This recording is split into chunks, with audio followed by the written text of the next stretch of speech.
আসসালামু ভিউয়ার্স, আপনাদের সবাইকে জানাচ্ছি আন্তরিক শুভেচ্ছা এবং অভিনন্দন। তো ভিউয়ার্স, আমি যে গাড়িটির মধ্যে বসে আছি, গাড়িটির নাম হচ্ছে এক্সপ্লয়েড ময়না ইলেকট্রিক বাইক। এই বাইকটি 2 চাকারও আছে, 3 চাকারও আছে। তো এই বাইকে আরো কি কি কনফিগারেশন রয়েছে আমরা বিস্তারিত বলবো এই ভিডিওতে, তাই ভিডিওটিকে না টেনে শেষ পর্যন্ত দেখতে থাকুন। তো ফ্রেন্ডস, আমরা কথা না বাড়িয়ে চলে যাচ্ছি আমরা মূল ভিডিওতে। আসা শুরুতেই এই গাড়িটি সম্পর্কে আপনাদেরকে বিস্তারিত দেখাবো। এই গাড়িটি 2 চাকারও আছে এবং 3 চাকারও আছে, 2 হুইলার এবং 3 হুইলার আপনারা নিতে পারবেন। তো এই গাড়িতে কি কি কনফিগারেশন রয়েছে আমরা সবকিছু ডিটেলস এই ভিডিওতে দেখাবো। ভিডিওতে দেখানোর শুরুতে আমি আপনাদেরকে সামনে এবং পিছনের সিটগুলি দেখাচ্ছি। পিছনে যে সিটটি রয়েছে, এই সিটে 2 জন কিন্তু অনায়াসে বসতে পারবে এবং সিটের নিচে কিন্তু পর্যাপ্ত পরিমাণে জায়গা রয়েছে। 2 জন বসার মতো কিন্তু ক্যাপাসিটি রয়েছে এবং সিটের নিচে কিন্তু পর্যাপ্ত পরিমাণে জায়গা রয়েছে, যে জায়গা চাইলে কিন্তু আপনারা অনেক কিছু মালামাল ক্যারি করতে পারবেন। এখন দেখতে পাচ্ছেন এখানে কিন্তু হেলমেট এবং চার্জার থাকবে এবং এখানে কিন্তু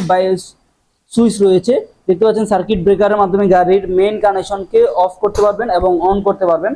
তো আমরা ডিসপ্লেটি এখন আপনাদেরকে দেখাবো। এই ডিসপ্লেতে কিভাবে কি শো করে সবকিছু আপনাদেরকে দেখাবো। এই গাড়িটির সাথে আপনারা পেয়ে যাবেন দুইটি রিমোট এবং 2টি চাবি কিন্তু থাকবে এই গাড়িটির সাথে। তো আমি যদি একটু গাড়িটিকে অন করে দেখাই, দেখতে পাচ্ছেন ব্যাটারিতে কতটুকু চার্জ আছে, কত স্পিডে যাচ্ছে এবং কত কিলোমিটার পর্যন্ত গাড়িটি চলেছে, সবকিছু এখানে এই ডিসপ্লের মধ্যে কিন্তু খুব সহজেই বুঝতে পারবেন।